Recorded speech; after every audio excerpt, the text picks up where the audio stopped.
Hey yo, what is up and right with my people, who I like to call the viewers of the tube. If you're a first timer to the show, my name is Tyler and I'm the host of the crypto channel that knows Joe Rogan is the ultimate nice guy.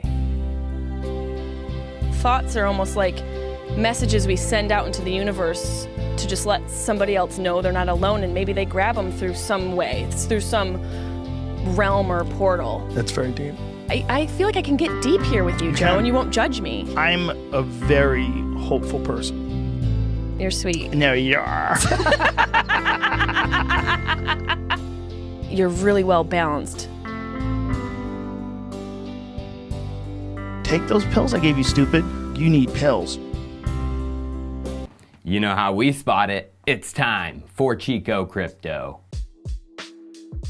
Well, if you haven't noticed, this year 2020 has been one for the record books. Who knew so much could happen so quick? That would change and affect the way we conduct our daily business for the rest of our lives. Highway robbery by the elites has been performed in front of the people's faces, and there's nothing we can do to stop it. Per example, which there was not a single bit of uproar in the mainstream media, let's talk about Kelly Loeffler, former backed CEO but still owner of it with hubby Jeff, who also owned the New York Stock Exchange together. She weirdly got a Senate seat without being voted in when former Senator Johnny Saxon stepped down. Then during the viral panic, she was caught doing what a shady mofo does and selling and buying certain stock when she learned about how bad this could get in a secret meeting. About as evil as it gets, profiting off of people losing their jobs and dying, and highly illegal, especially as a public official, which old Yang Gang tweeted about when it happened, and I can't agree more. If you find out about a nation-threatening pandemic and your first move is to adjust your stock portfolio, you should probably not be in a job that serves the public interest. Unfortunately, Yang, that is what happens when a Wall Street rat is now deeply ingrained into our political system.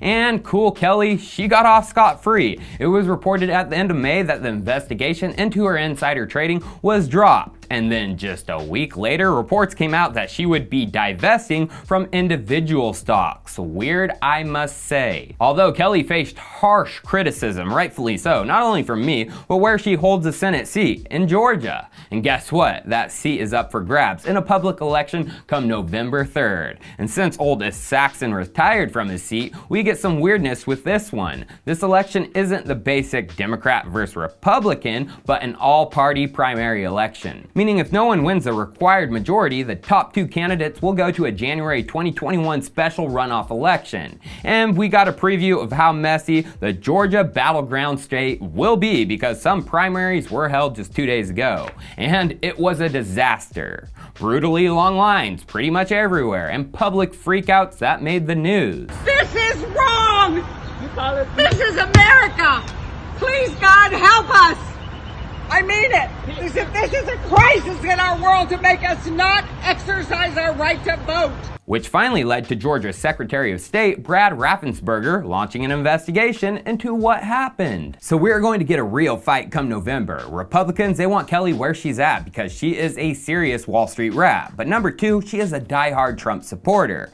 But she has a challenging Trump supporter as well. Remember, this is not the single Democrat versus Republican election, but an all-out battle filled with multiple candidates even from the same party. And Republican Representative Doug Collins, who is giving up his congressional seat, is going to challenge Kelly, and is most likely the one we will watch. Although, since what we saw with the protests against wrongful racial injustice still continuing and picking up steam today, even in Atlanta, Georgia's biggest city, the Democratic candidate could have a shot of taking it away from the Republicans. The Democratic Senatorial Campaign Committee has backed Reverend Raphael Warnock as their choice. But all Senate politics aside, as I would personally vote in Shane Hazel, the Libertarian candidate voted in for Georgia. Screw that two-party system. We need to get to things bigger, as it's getting really interesting to see a governmental shift towards blockchain technology, the digitizing of assets including the United States USD. You gotta know this on the channel. Brian Brooks, former Coinbase chief legal officer, is now our acting comptroller of the currency, and he is making moves, acting quick on getting a national banking charter for fintech companies, of which Coinbase, his former employer, really wants and has already been in talks since 2018 with the Treasury Department on acquiring one. Well, B-Boy spoke recently to CoinDesk about a national payment charter, so crypto companies wouldn't have to acquire 50 different licenses to operate within the US, which is the current rules. Let's hear what he had to say now. And so my thinking is, on the charter issue, is that there are certain kinds of companies that are engaged in inherently borderless activities. Payments are an example, crypto is an example, and there are other examples out there as well. And if that's the case, and if those are scale businesses, then my question is, doesn't Lincoln's Insight apply to them the same way it applies to traditional depository institutions? If they're engaged in a financial business and they're doing it across state lines, wouldn't it be important for my agency to create a national license that allows them to do that business on a national basis, subject to the same kinds of oversight and supervision that traditional banks are subject to? That's kind of the thinking. So it's plainly obvious Brian is passionate about this charter and wants to be able to issue it. This is what he wants to get done. He has a plan. Can he do it? Let's hear what the man himself thinks. And then finally, specifically on the crypto point, there's the issue of a payments charter, which crypto companies might be interested in.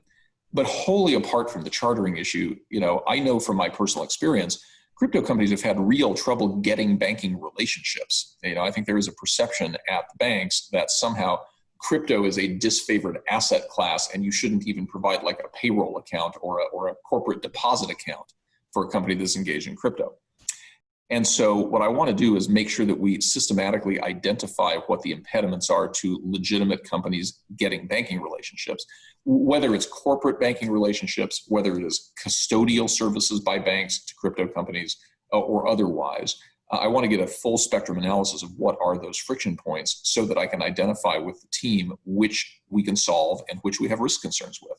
So I don't prejudge any of that. We'll figure that out, but I think it's long past time that we get that feedback so that we can be useful, and long past time we solve some of the clarity problems that crypto companies have had for years. Well, yes, he seems pretty confident he will help solve what has plagued crypto companies for years. Is that bullish? Oh, hell yes. And you want to know what is even more bullish? Especially for Ethereum and DeFi, our acting comptroller of the currency knows of it by freaking name and knows of its coming power. Well, there are a lot of things I think we need to look at. I'll just give you a few. So, for example, DeFi is in its real infancy. I know it's the cool thing for people in crypto to talk about.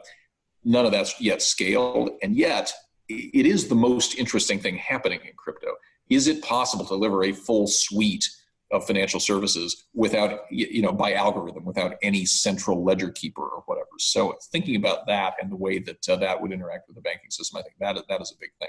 If that doesn't get you looking into the top DeFi projects, I have no idea what will, because Brian is going to make moves and changes in our current economic climate. I can almost guarantee it. And guess what happened today? Our government held a meeting on future stimulus payments and using digital tools to accomplish that. Specifically, the U.S. House Committee on Financial Services held the meeting, and the hearing, it went live today, and I shot this video yesterday, so I don't know what happened, but the meeting was titled Inclusive Banking During a Pandemic, using Fed accounts and digital tools to improve delivery of stimulus payments. And guess who is speaking as a witness? The crypto dad himself, Chris Ginacarlo, former chairman of the US CFTC. And Chris, I wonder what he is up to now. Well, of course, he's the director of the Digital Dollar Project. Now, why would they have him speaking? I'm sure it's about how a digital dollar could improve and speed up the delivery of stimulus payments. So, why are we seeing such a quick turn of heads to Finance 2.0, digitizing assets including digital fiat? And this isn't limited to the US, as we all know China is moving faster than the speed of light. But also Europe, as Decrypt covered that a European bank was deciding to ditch SWIFT and use a digital token for cross-border payments. I wonder who they are using. Was it Ripple XRP? No way, it was USDC. And I'll tell you why this is all happening. An utter banking collapse is on the horizon. In my personal opinion, sometime in the next year, we will all stare into the financial abyss. And at that point, we will well be beyond the scope of the previous collapse in 2008. And we will have either exhausted the remedies that spared the system the last time, or found that they won't work this time around. What then? Tune in later this week to find out. Cheers, I'll see you next time.